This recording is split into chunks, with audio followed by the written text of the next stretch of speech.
The Last of Us Season 2 is here, and as someone who absolutely loves the games, especially Part 2, this season left me with a lot to say.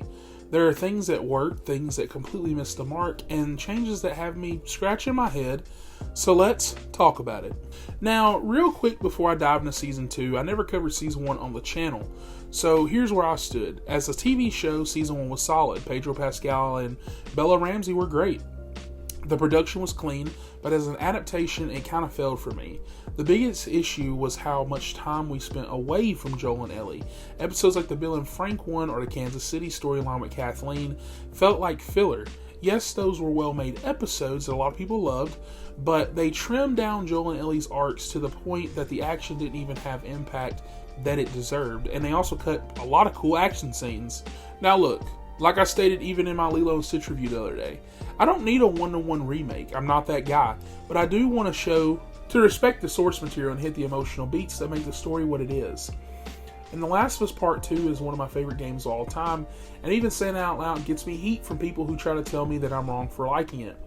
But I do. I actually love the gameplay, I love the dual perspectives, and yes, I actually enjoy playing as Abby. So how does this season stack up? Now, there are positives here. I really liked the first 2 episodes. They set up the tone and conflict pretty beautifully. Catherine O'Hara's character was a great addition. Tommy's still one of my favorite characters. And I thought the casting of Dina, played by Isabella Merced, was spot on acting-wise. Jesse was a solid presence too, and honestly, Bella Ramsey gives a strong performance again, especially in the finale. My favorite episode of the entire series, now covering both seasons, is easily episode 6 so far. That flashback episode with Pedro Pascal back as Joel, showing the years between parts 1 and 2, was everything I wanted from this show. It expanded the universe while staying true to the emotional core. But this season also has a lot of problems. Let's start with the biggest: pacing. Certain storylines I feel like are rushed. The Owen and Mel drama is kind of blazed through in episode 7.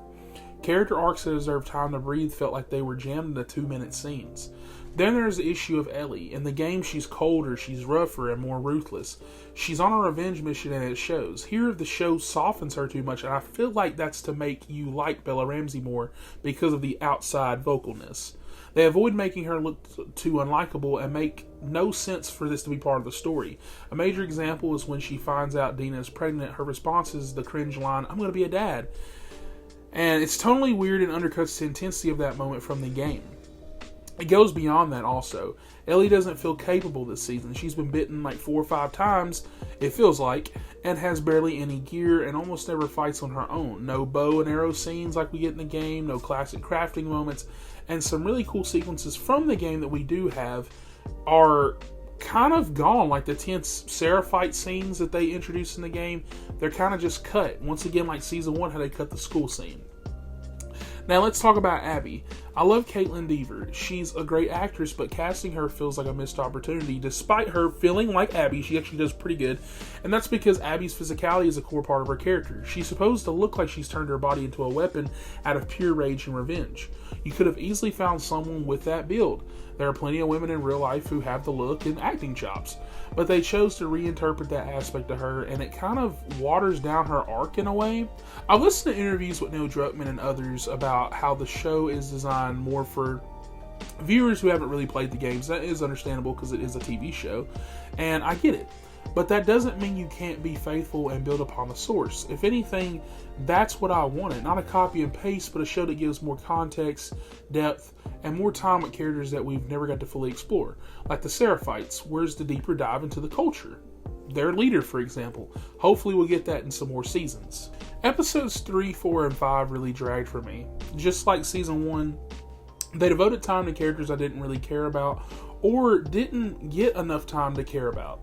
The middle of the season was pretty rough. I also worry that if Season 3 is all about Abby and Ellie's not going to be mostly in it, viewership's definitely going to dip probably, but if fans aren't sold on these creative choices, it definitely will. Now, this isn't one of these type of complaints as I've been doing this review that are, oh, it's woke or this and that, whatever. That's stupid. Those people didn't like the game to start with. This comes from somebody who actually adores the game and just wants the best version of the story on the screen. And while there are moments of brilliance, like episode 6 for example, I can't ignore how often the show pulls its punches or rushes key arcs or straight up softens its core characters to appeal to people who don't even really like the source material. So with all that said, The Last of Us Season 2 is getting a 6 out of 10 for me. It's not terrible, it's not bad, but it's far from good in some places. But it's nowhere near as powerful or memorable as the game, and overall that's a shame. Anyway, if you're a fan of the games or just curious how I compare the two, let me know what you thought of Season 2 down in the comments. Did it live up to your expectations? Are you excited for what comes next? I'll catch you guys in the next one. Monster.